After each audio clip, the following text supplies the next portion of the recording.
This is one of my favorite ways to take one individual glitch loop and make it into something way more layered and detailed, all within one rack.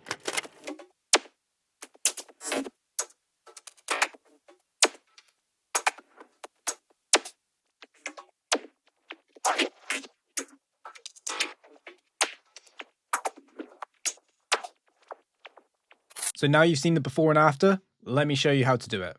Now this is actually a stem from a collab track, but all the same principles that we're going to go over can just be applied from a loop that you find from a sample pack. There's really no difference. So all I've done to get this effect is inserted a audio effect rack.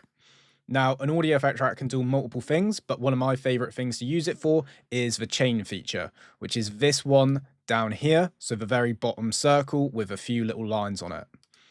What this is effectively doing is adding in multiple chains of the same signal.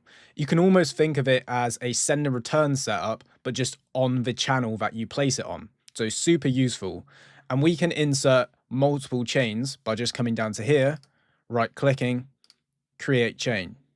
Now, if I just solo this chain, this is going to be the dry signal with no effects on it.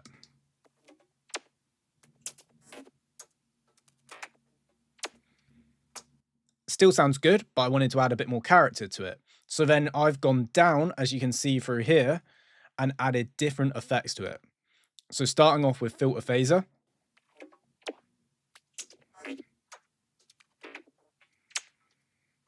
Which is adding loads of movement, and this is just a stock Ableton plugin that you can use. Really good, and this is actually coming from an audio effect track too. Then we go down to Tantra.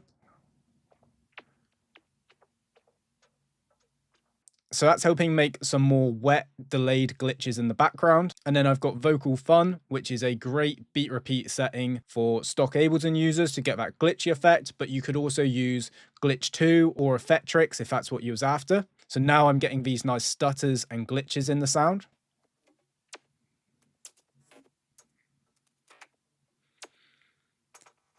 And what's great about the audio effect track and using it for this purpose is we also have meters as well. So then we can mix these into taste, so not everything's too overpowering. So you can see here, I've just brought down the original signal, brought up the slight filter phaser, and then balanced out the other two according to taste.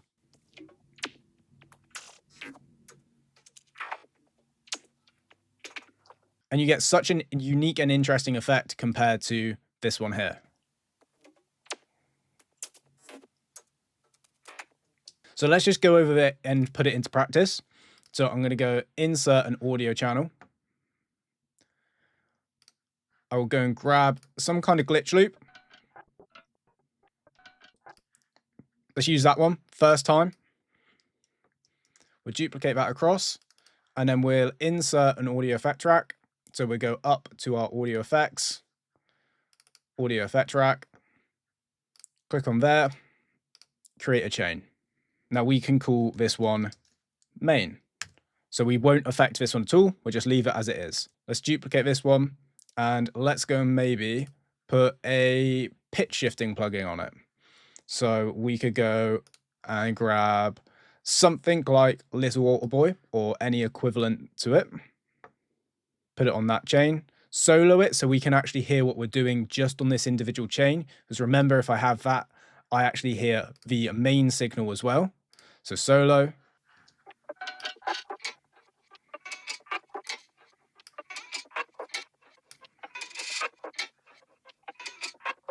Something like that, so it's a higher pitch. So now we've got two layers.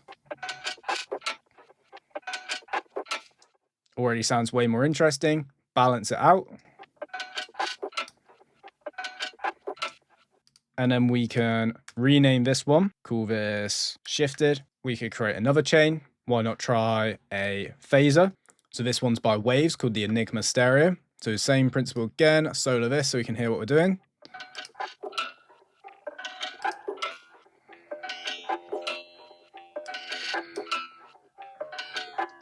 Pretty wild effect. So let's turn that one down.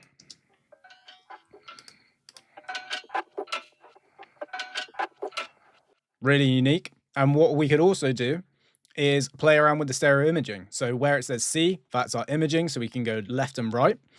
So I could duplicate the Enigma, so the flanger, I could put one all the way off to the left, one all the way to the right, select both of them, and then bring both of them down. So now I'm just going to get these flanged versions of the main just on the side.